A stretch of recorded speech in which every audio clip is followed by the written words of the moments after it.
Autism, God's Bright Kids, a show by angelarts.biz. Here on this podcast show, you will find encouragement in the midst of the challenge of autism. We will share stories of how God works in the midst of those affected by autism, as well as how He uses ordinary people to do extraordinary things. Because there is hope, there is life, there is love in the midst of autism. And here is your host, Dana Susan Beasley. I am your host, Dana Susan Beasley, and welcome to Autism, God's Bright Kids. It is Tuesday, May 21st, and I'm recording this show in Colorado Springs, Colorado, where it finally feels like spring. I'm finally warm after a very cold time recently. So, I'm excited to share with you today something near and dear to my heart, and that is that autism is a gift from above. Understanding autism as a blessing. So again, welcome to this podcast, to Autism, God's Bright Kids. And today we're going to talk about understanding autism from a spiritual perspective. And we're going to recognize individuals with autism as special children of God with unique abilities and perspectives. And I am Dana Susan Beasley, and just to let you know, if you haven't been familiar with me, I am a mother to an autistic young man and to my husband also, who is on the spectrum. So I have gone through so much raising my son, and I homeschooled him since second grade, and now he's my apprentice. And I came to believe with everything in me that people with autism are wonderful, special people, and they are made by God just as everybody else is made by God. And so I want to spread this message and help others understand that individuals with autism are indeed special children of God with unique abilities and perspectives. All right, so let's talk about this first of all. Spiritual perspectives on autism. This conclusion I came to long ago when they first came out with autism spectrum disorder. I didn't like it. I still don't like it. I don't see it as a disorder. I really do see it as a divine gift. And in fact, I've had a few people try to tell me that my son could be healed from autism, but I resist that because I do believe that it is part of who my son and my husband are. It's not all of it, just as for me, you know, my particular traits don't define everything who I am, but it's just, to me, a different way of thinking. And there are so many gifts about it. Yes, and I will say, yes, I know it's challenging. I went through some very challenging years when Sam was a young child. Very challenging. And I know that, you know, there are more challenging cases than others, and a lot more severe cases than my own son. And it's hard. And I want to just edify you that, yes, I know it's hard. But under all of that, hidden in there, in your child, is a divine gift. And there is something in there. It may not seem like it to you, and you may feel like you are never going to find it, but it is indeed there.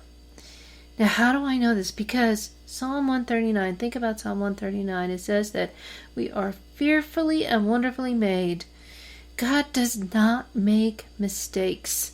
Sure, we live in a fallen world, and there are birth defects, and there are, you know, these things and that things, but God is sovereign.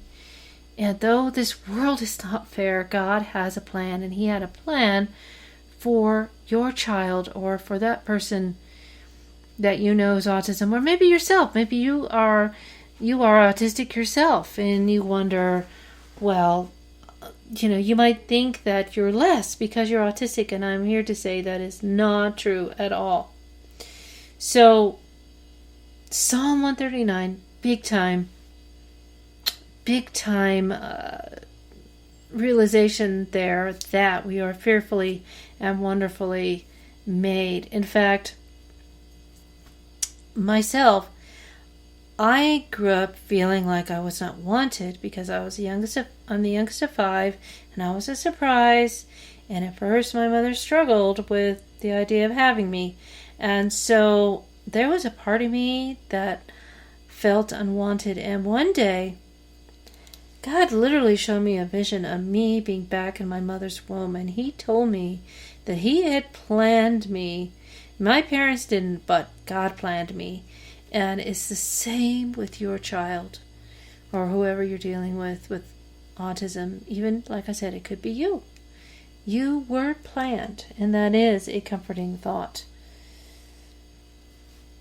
So, I think of my son and how he has been such a blessing to me over the years, and how I don't think, I know that I would have given up a long time ago without his inspiration.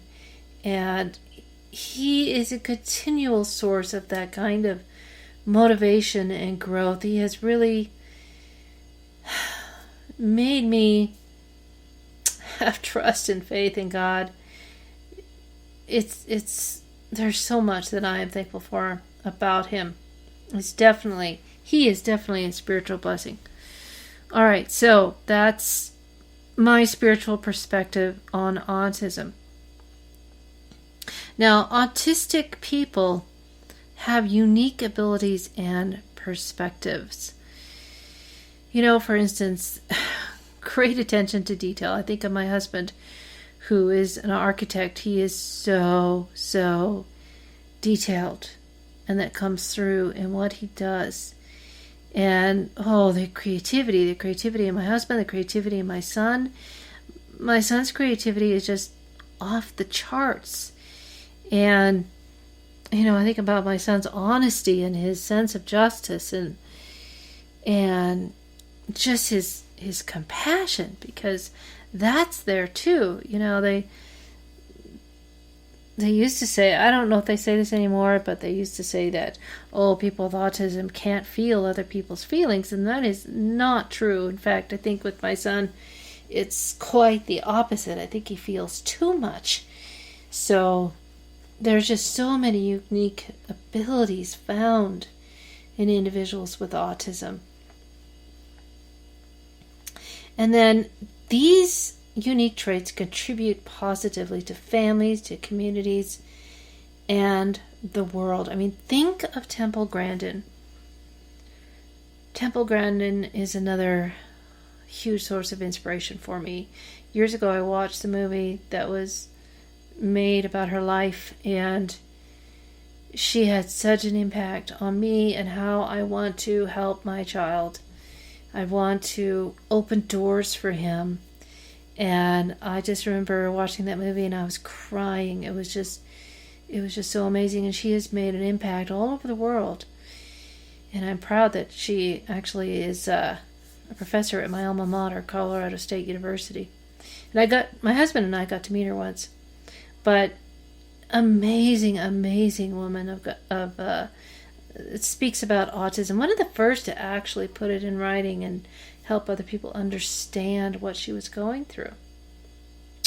And then, there are those people that let's see, in modern times, I could think of Dana Aykroyd, Elon Musk, whether or not you agree with him all the time, he has had incredible impact on this world. And then you've got people from other times, like Albert Einstein. People say that Albert Einstein was Asperger's or autistic, whatever you want to call it. So there's many people throughout time that were autistic. It's just that they didn't recognize that they were different. They just called them eccentric. This world would be so much darker without the contributions of individuals with autism. So that's a little bit about their unique abilities and perspectives. Now let's talk about celebrating diversity in God's creation. It's so important to celebrate this and to understand that every individual has a purpose in God's plan. I know it's kind of trite, but look at the snowflake. Look at how individual those are if you look at them in a magnifying glass. Or you look at a thumbprint. Every single one is different.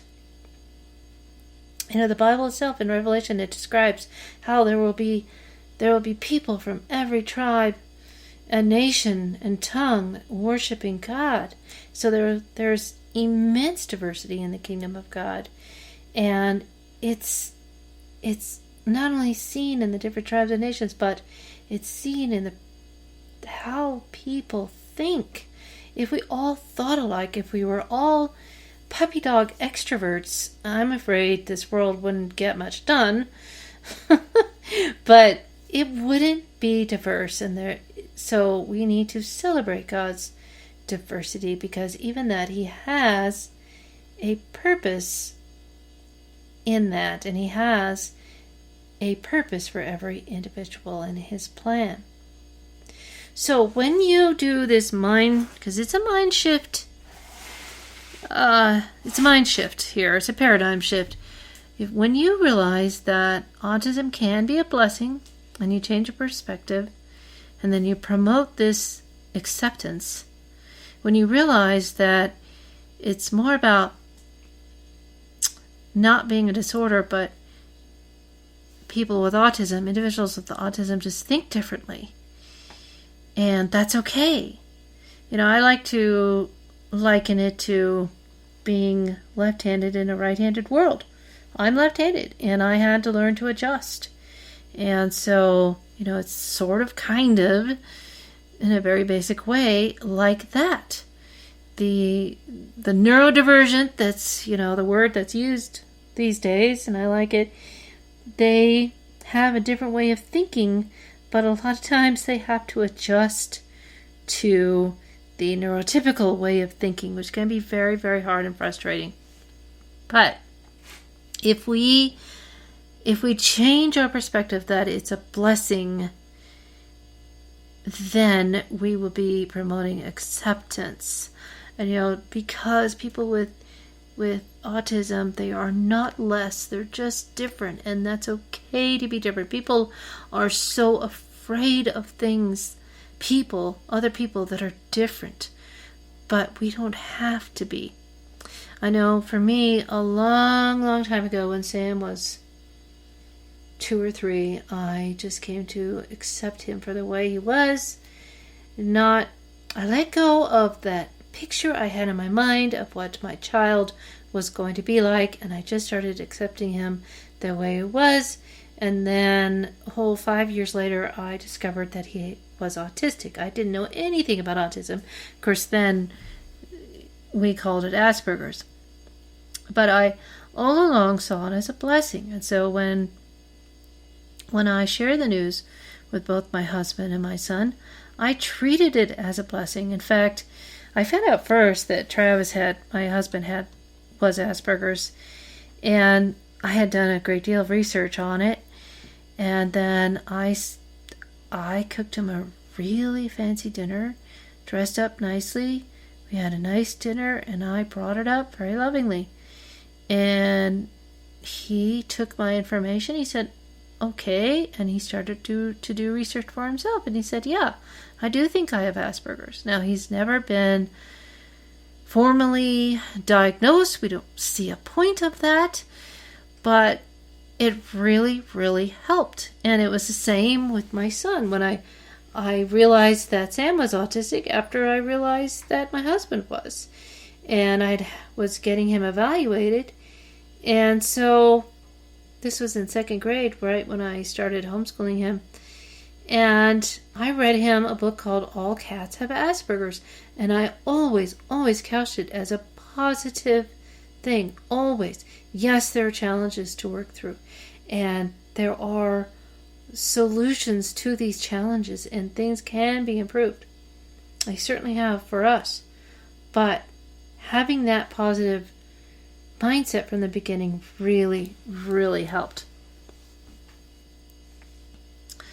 So, for instance, in my own house, I realized that Sam was very into medieval skirmishes, so that gave me the idea to start our live action role-playing club, something that we do to this day, and he is now my assistant.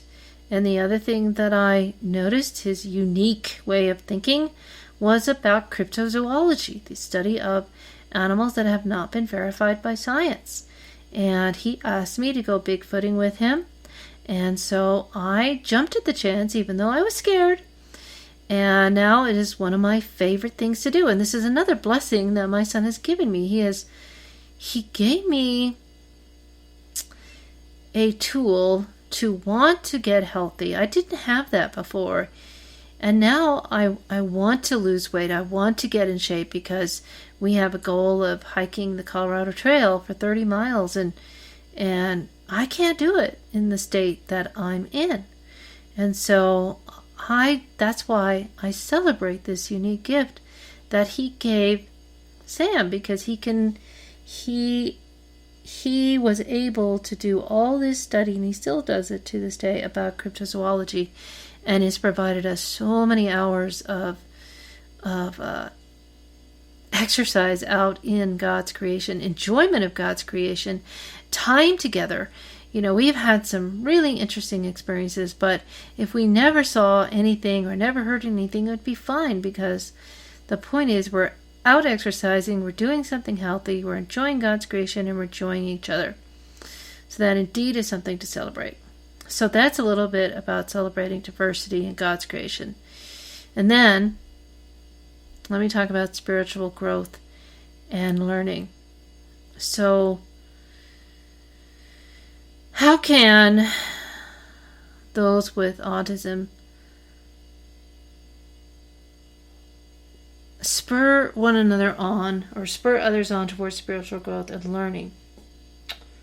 Again, I learned so much through Sam, and it's a continual learning process because he is able to really synthesize life down to very simple terms,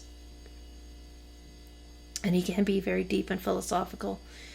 But there are many times where he has said so many profound things, and my jaw practically drops and going, yeah, that's right. Or we'll be in the car, we're going somewhere, and he says, you need to pray. You know, so it's things like that. He has such a sweet, sweet spirit about that, and a love for God that's definitely unique. So there's so many virtues that happen as a result of loving and supporting someone with autism. You know, we can learn from them so much. Patience, empathy, unconditional love, learning how to get into somebody's world and helping them build trust with you. That is something that I learned with my son. Just completely immersing myself, like I said, like in LARPing and in the bigfooting. Those are the two examples that I did. But that really helped us build a solid relationship. I am so blessed to have a good relationship with my son. So how can you nurture spiritual growth in your children with autism? Well, when Sam was a child and we homeschooled, one of the first thing that we did in the morning was to read the scriptures. And I would choose a book of the Bible or a passage of scripture, and I would read it and I would discuss it. But hear me on this, I did not expect him to just sit there and listen. He was doing other things at the time, whether it was drawing something, modeling with clay, or whatever craft he was into, painting, or even just having a snack. That was his favorite thing to do. Oh, good, it's devotional time, I can have a snack. So I didn't just expect him to listen to me without occupying his hands. It actually helps him to focus. That really works for me too, because a lot of times when I'm working on the computer, like doing something that's meticulous or tedious, I will watch a show and I will work at the same time, and it actually helps me focus. So it's really it is a myth that somebody, if they're listening to you, they can't do anything else. That really does not apply, especially to those with autism. But that's how I started with his spiritual growth, and just giving life lessons and what's right and wrong. Like one time, Sam, when he was 3, he stole a little pen marker from Office Max, and I took him back there and I made him apologize to the clerk, and I made him give it back, and that made a huge impression on him. And I wasn't going to let him being autistic be an excuse. And so that was a huge life lesson. And then just being a model, just, I have a spiritual practice of spending time in the Word, praying, and the way our house is set up, it's not like I have a separate room that I could do that in. So he sees me do that. He sees me journal. He sees me practice these spiritual disciplines. He sometimes hears me giving these podcasts, and he also hears me when I do devotionals for the kids at our LARPing program. And then, of course, he was involved in church and Sunday school, but I know that's difficult. I know that could be very hard, and it was hard for us, and it was very, excuse me, I made some noise on the mic, but it's tough. And I'll acknowledge that it's still tough today. And so what we concentrate mainly on is having our own personal one-on-one times together to do discipleship and to have family times of worship. And that's not easy either. We run 2 businesses, and life can get really hectic, and I can forget all about it. It's tough. But there are communities and more churches that are realizing that they need to be sensory friendly. They need to actually support parents with special needs. We didn't have that when Sam was a child. And so just, look around, ask around for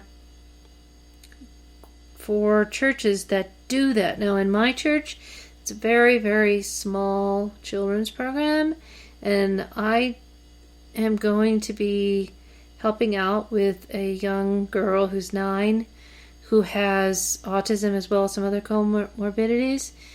And so I'm going to be helping out with her, try to help her be focused. I'm going to bring some different things to occupy her, like spinning devices or stickers or whatever.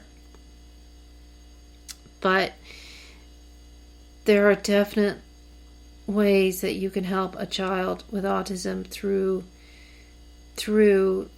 the church. And again, I would never expect an autistic child especially to sit through a church service, listen to a sermon, and have nothing to occupy that. That is a recipe for disaster. So if you want them, I know that some people feel strongly about children being in the service with their parents. If that's you, then bring them something to work on, like a coloring book, or something they can draw in, something they could do quietly. And that is actually going to help them listen, and you will be surprised at how much they recall. And then if you do have a church where they go to children's church or Sunday school, you need to have conversations with the teachers and explain to them where your child is at. And again, this can can be tough because some churches are pretty rigid about ages. So just have a conversation with the children's teacher or pastor about it. Or, look for a church that is completely, that their purpose in their Sunday school children's program is they have a special needs program itself.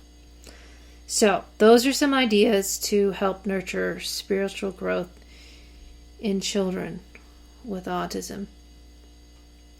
All right. Here are some practical ways you can just support and celebrate an individual with autism.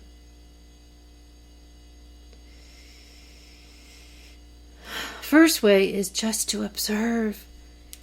Just, your child is watching a video or playing video games. What are they playing? What's the topic? What are they doing in Minecraft? What are they doing in Roblox? What are they building? What are they, if they're doing child-led learning, what are they wanting to learn? I know, like for my son, the first thing he ever learned about on his own was dinosaurs. And he knows more about dinosaurs to this day than I ever could. So, nurture those things that you see. Like I saw early on, my son was very talented in art. So one of the first things we did when we homeschooled with him was to get him some classes at the local fine arts school.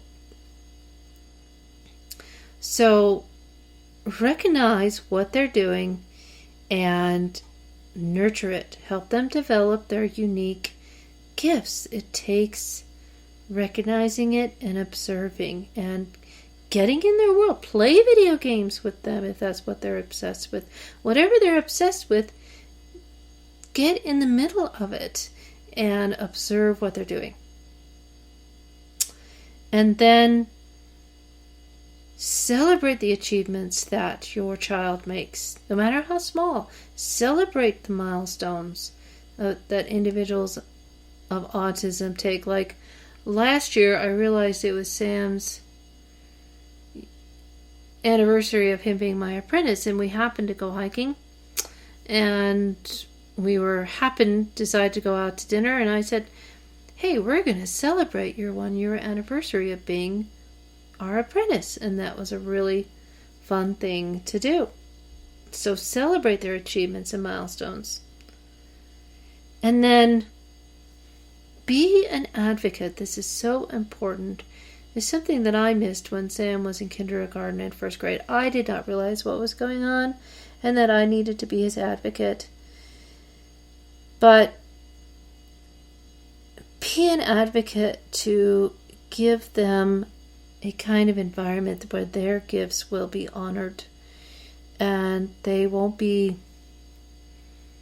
trying to be forced to be something they're not. Unfortunately, from what I know, now I know ABA has changed, but applied behavioral analysis, a lot of it has been trying to force an autistic child into being like a neurotypical one. Like, for instance, getting rid of all hand flapping, which is a stim.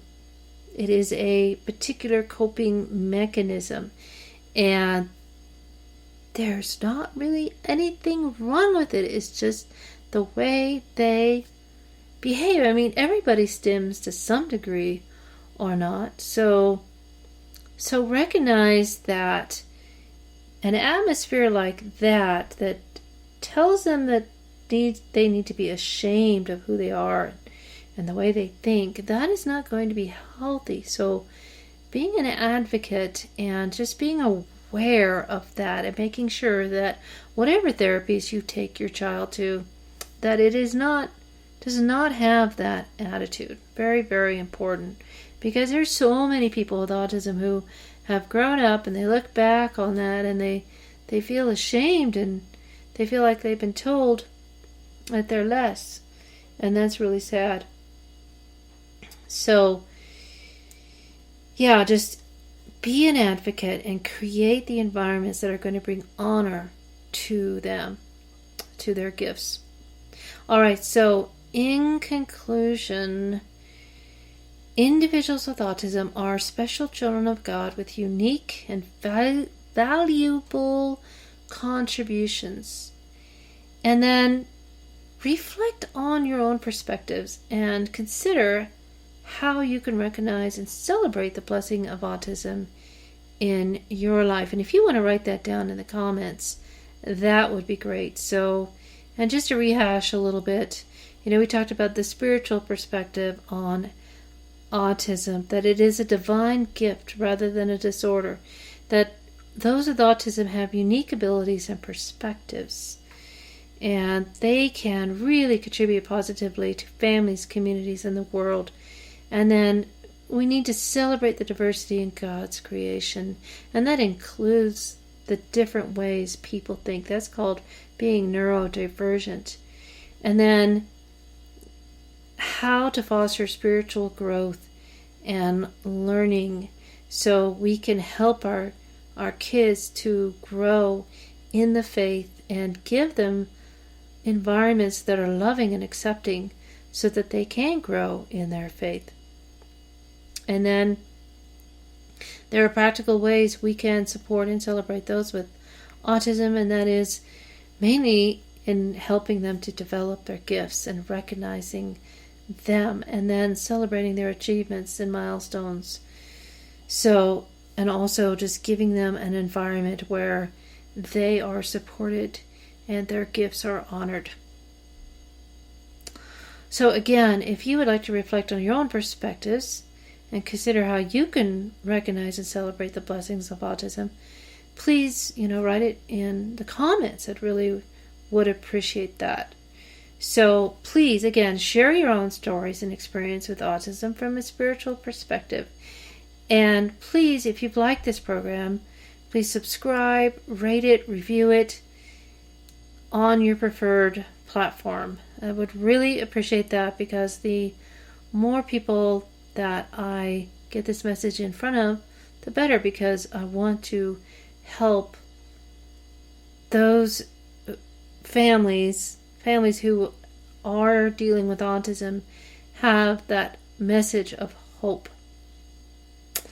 So please do that, and please follow this podcast on social media. And for updates and additional content, I have a page called Autism God's Bright Kids. You can like that also.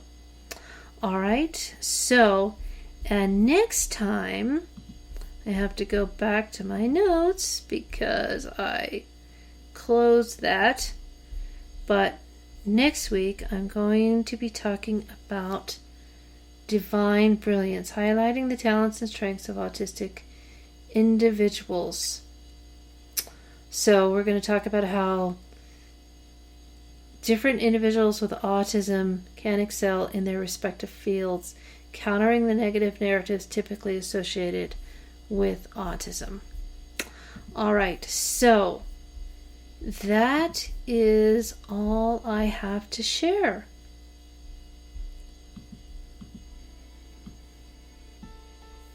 Thank you. Sorry, I skipped ahead on my music, got a little confused. All right, so that's all I have to share. I told you what the next show will be. Be sure to tune in, and I believe that would be, I have to look on my calendar. I think that's May 28th. So go ahead and listen next May 28th. I will not see you, but you'll hopefully hear me then. All right, so thank you for listening to today's episode, and be sure to tune in next Tuesday, the 28th, when I will be talking about what I said, which was divine brilliance, highlighting the talents and strengths of autistic individuals. So that's what we'll be doing as I close us out. And just one more thing to say. Together, we will reach new heights in our lives and beyond, because there is hope, there is life, there is love, even in the midst of autism. Blessings to you. This is Dana Susan Beasley, signing off.